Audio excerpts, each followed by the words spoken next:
જય શ્રી કૃષ્ણ. જય શ્રી કૃષ્ણ. જય શ્રી કૃષ્ણ પર જોરથી બોલો. જય શ્રી કૃષ્ણ. જય શ્રી કૃષ્ણ. ભગવાનભાઈ ચૌહાણ. મારો મોબાઈલ નંબર છે 9824858740.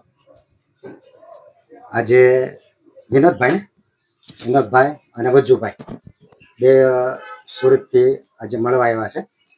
અને ભાઈના જે પત્ની છે એને થોડીક તકલીફ છે, એટલે રાજુભાઈ ટંપાવાળા એના મારફતે તમે આવ્યા. સુરતમાં જે રાજુભાઈ રહ્યા છે એના ઓળખાણથી આવ્યા છે ભાઈ. તો તમને આજે બધી વાત કરી તમને કેમ લાગી, અને બીજા નંબરમાં કે શું તકલીફ છે બેનને એ કહો. એને તમારું પહેલા એક નામ બોલો. મારું નામ વજુભાઈ કરશનભાઈ ડોબરિયા છે. અને મારા મિસિસ ને લીવર નું કેન્સર છે. ડોક્ટરની દવા લઈ ચુક્યા. ડોક્ટર હવે ના પાડે છે કે હવે આમાં અમારાથી કશું થાય નહીં. બરાબર. તો એના માટે હું આ ભગવાનભાઈ પાસે આવ્યો છું. જે કાંઈ ભગવાનભાઈએ મને બધું સમજાવ્યું છે એ મને બહુ અજીબતી લાગી છે કે દુનિયામાં કોઈ વસ્તુ, કોઈ ડોક્ટર કે કોઈ હકીમ કે કોઈ વૈદ્ય ન સમજાવે અને ન આપે સલાહ સૂચના, એવી સલાહ સૂચના ભગવાનભાઈ આપી છે.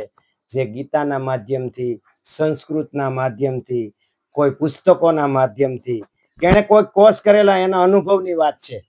આજ સુધીના એના જેટલા અનુભવ છે અને એને પોતે ખાતરી કરેલી છે અને એ જ માર્ગદર્શન આપે છે. એ અમને બહુ અજુબતું લાગ્યું અને સત્ય લાગ્યું છે અને કરવા જેવું ખરું.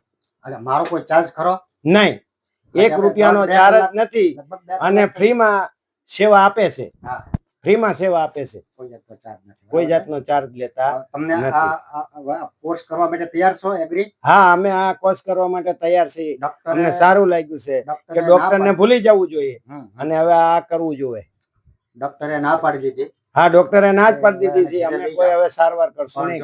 પ્રકૃતિનું શરણું પાછું જો લેશું તો ઈશ્વર ખરેખર વાના સારા કરશે, એવું હું એક હૃદયથી કહું છું. ભાઈ તમારું એક નામ બોલો. મારું નામ વિનોદ તળાવિયા છે. હું સુરત થી આવું છું. તમારો મોબાઈલ નંબર બોલો. મારા મોબાઈલ નંબર 9662113903 છે. ભાઈ તમારે શું થાય? મારા સસરા થાય. તમારા સસરા થાય. સસરાની સાથે આવ્યા છે. આ બાજુ જયેશભાઈ બાજુ રાખ. જયેશભાઈ તમારું નામ બોલો. તમે કેટલા વર્ષથી કરો છો? કોના માધ્યમથી કરો છો? મારું નામ છે જય સિરજીભાઈ નાખવા. મોબાઈલ નંબર બોલો. કોલોનીમાં જ રહું છું. મારો મોબાઈલ નંબર છે 9427531520.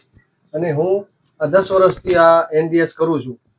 એનડીએસ માં એટલે કે થોડું કાચું ખાવાનું થોડું ઓછું થાય છે. અમારું બહાર ભટકવાનું વધારે હોય એટલે પછી જે મળે તે ખાઈ લેવું પડે. આ થોડી તકલીફ છે. બાકી ઘેરે તો ચલાવી લે એમ. ઘેરે કાચું પાકું બધું ચલાવી લે. અને એનીમાં હું નિયમિત કરું છું. બહુ સરસ. એનીમાં કરવાથી મને તે ફાયદો થયો. પહેલા મારું વજન બહુ ઓછું હતું. લોકો એમ કે ખાય તો જાય કાં એમ.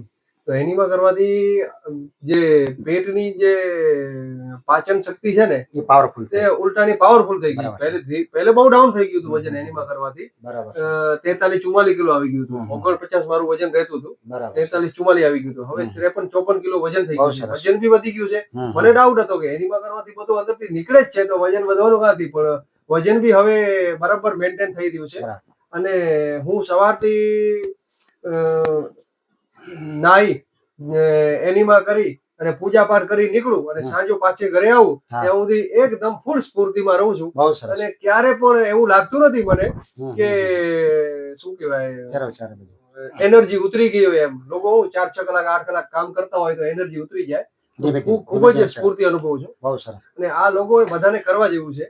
નોર્મલ એવું છે કે આ માણસને કોણે બનાવ્યો? તો માણસને ભગવાને બનાવ્યો, પ્રકૃતિએ બનાવ્યો. આપણે કેમાંથી આવ્યો? બધા પ્રકૃતિમાંથી આવ્યા. હવે પ્રકૃતિમાંથી આવ્યા તો આપણે પ્રકૃતિમાં પાછા વળશું તો બીજા પાસે કઈ જવાની જરૂર નથી. હવે ગાડી જેને બનાવી હોય, જે એન્જિનિયર બનાવી હોય, તો ગાડીને ગેરેજમાં મૂકી શકાય એમ. તો ગાડી ગેરેજમાં જે ગાડીનો જાણકાર હોય એને આપીએ તો એ ગાડી એની ઠીક થઈ જાય. હવે પ્રકૃતિ કરતા વધારે જાણકાર બીજો કોઈ, મેં તો એમ કહું છું કે હોઈ ન શકે એમ. બરાબર, બહુ સરસ વાત કરી. અલ્ટિમેટલી ડોક્ટર છે ને તે તમારે થોડીક શાંતિ આપે, રોગમાં થોડીક તકલીફ ઓછી આપે, પણ રોગનું જે પર્ટિક્યુલર નિદાન છે એકદમ જડ મૂળમાંથી કાઢવું હોય તો પાછા પ્રકૃતિ તરફ વળવું જ પડશે. બહુ સરસ. આ જ એક રસ્તો છે. પાછું પ્રકૃતિ અપનાવો, ન્યૂ ડાયટ સિસ્ટમ, જીવન પ્રથા અપનાવો અને આરોગ્ય બચાવો અને તંદુરસ્તી જાળવી રાખો. કેટલા સમયથી સર કોના માધ્યમથી આવ્યું તમારી પાસે? 10 વર્ષ થઈ ગયા મને. કોના માધ્યમથી શરૂ કર્યું? અને તમારા જ માધ્યમથી એક બે બોલો શિબિરો પણ એટેન્ડ તમે. કરી મેં. ભગવાનભાઈ ચૌહાણ અમારા સ્વાધ્યાય ભાઈ છે, એટલે એમની જોડે ટચમાં આવ્યા. એટલે એમણે આ વાત કરી કે તમે આ કામ કરો છો. હવે એક બીજું એમાં એક છે કે હવે તમે ઠીક રહ્યો કોઈ બી માણસ તો વધારે દોડી શકે. એવું કામ બી કરવાનું ને આપણે ભગવાનનું બી કામ કરવાનું છે. હવે ભગવાનનું કામ કરવાનું, એમાં જો ઠીક ઠાક રહે તો વધારે દોડધામ કરી શકે. બહુ સરસ જયેશભાઈ વાત કરી. સંસ્કૃતિનું જેને કામ કરવું છે તો બધાની પહેલા પ્રકૃતિનું કામ કરવું પડશે. હવે જો શરીર સાજું હશે તો ભગવાનનું કામ, સંસ્કૃતિનું કામ થઈ શકશે. એટલે ખરેખર આજે બહુ આનંદ થયો. જયેશભાઈ આવ્યા, ભાઈ વજુભાઈ સુરતથી આવ્યા, અને આજે સૌથી મોટું સુખ હોય તો પહેલું સુખ તે જાતે ન રહ્યા. એટલે આરોગ્ય જોઈતું હોય તો આપણે પ્રકૃતિની પાછળ પાછા વળવું જ પડશે. પાછા વળશું તો 100% તમારું બધું XYZ આખી ABCD જાય કે તમે XYZ તમારું બધું નરસિંહ મહેતા જેવું જીવન થઈ જાય. ભલું થયું, ભાંગ્ય જંજાળ સુખ. અને દુનિયામાં કોઈ રૂપિયા હારે લઈ ગયો નહીં તો લઈ જવાનો નથી. એટલે તમને એક જેને કહેવાય પૈસાનો સંતોષ, ઓડકાર, આવું પણ આમાં થઈ શકે. મસ્ત. જય શ્રી કૃષ્ણ. જય